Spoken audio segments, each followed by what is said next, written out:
Assalamualaikum warahmatullahi wabarakatuh. Perkenalkan, nama saya Fitriani, jurusan Administrasi Pendidikan. Baiklah, saya akan mempresentasikan sebuah video sederhana hasil dari analisis saya dari video penjelasan yang diberikan oleh Bapak dosen Dr. Hanif Al-Katri.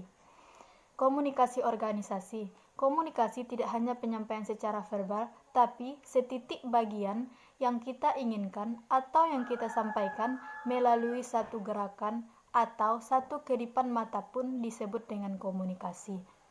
Secara sederhana, komunikasi adalah proses penyampaian perasaan, ide, pikiran, atau secara umum dapat dikatakan dengan informasi dari seseorang atau yang kita anggap sebagai sumber informasi atau komunikator atau sekelompok orang kepada kelompok lain atau lawan bicara.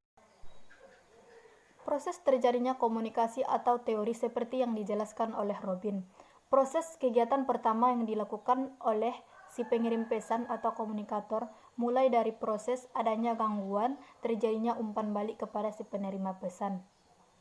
Kemudian, si pengirim pesan atau komunikator kegiatannya adalah pesan atau informasi yang akan disampaikannya akan dikirim atau di-create atau didesain sedemikian rupa untuk bisa sukses pesan ini sampai kepada si komunikan. Kemudian si komunikator yang menjadi penentunya. Jadi, dia mesti melihat informasinya tentang apa dan bagaimana cara penyampaiannya. Dia mesti mengenali kepada siapa pesan yang akan disampaikannya dan dengan proses penyajian sehingga komunikan dapat memahaminya. Jadi, dalam proses terjadinya komunikasi, si pengirim pesan atau komunikator dan si penerima pesan atau komunikan, dalam proses ini terjadi proses penyandian atas pesan yang dikirim. Dan komunikan akan menanggapi pesan yang akan ia terima. Media atau alat yang digunakan dalam proses terjadinya komunikasi antara lain seperti udara, internet, surat kabar, dan lain-lain.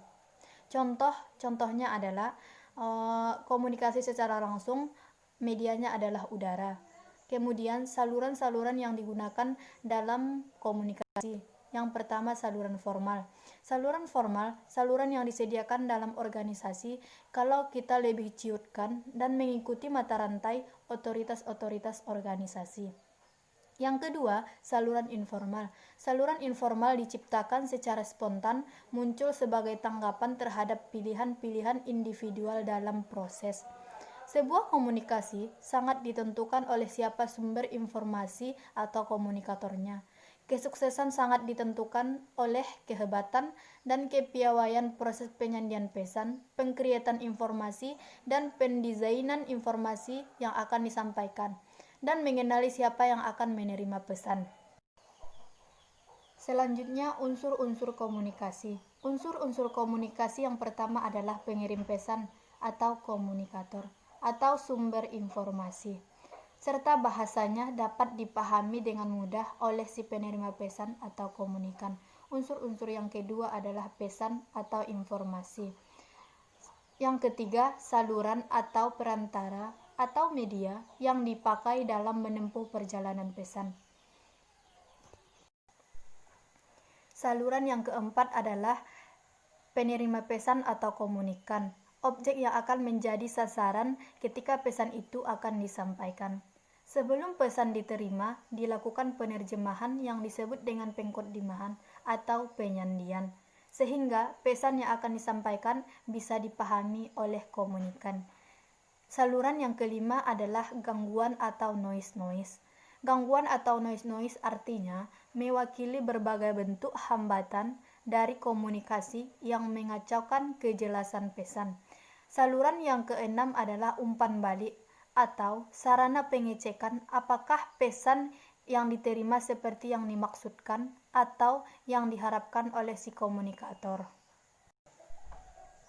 Jadi, tujuan seseorang berkomunikasi secara umum dalam situasi tertentu, komunikasi ditujukan untuk membangun pengetahuan, membentuk sikap, membentuk pendapat atau tingkah laku antara seseorang dalam rangka mengubah pikiran, merubah paradigma informasi, wawasan, sehingga ada efek tertentu. Tujuan utama seseorang berkomunikasi diantaranya, yang pertama, untuk mengubah resepsi, sikap, dan perilaku seseorang. Yang kedua, untuk dijadikan sebagai alat menyatukan aktivitas.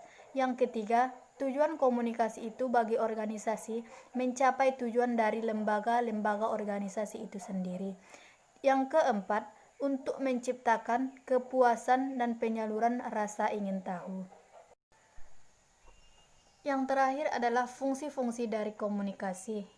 Fungsi-fungsi dari komunikasi diantaranya yang pertama, sebagai media ekspresi, aksi, interaksi, nilai-nilai manfaat, keluhuran, budi, dan budaya. Yang kedua, proses aktivitas pengembangan, kreativitas, dan informasi atau penciptaan pengetahuan.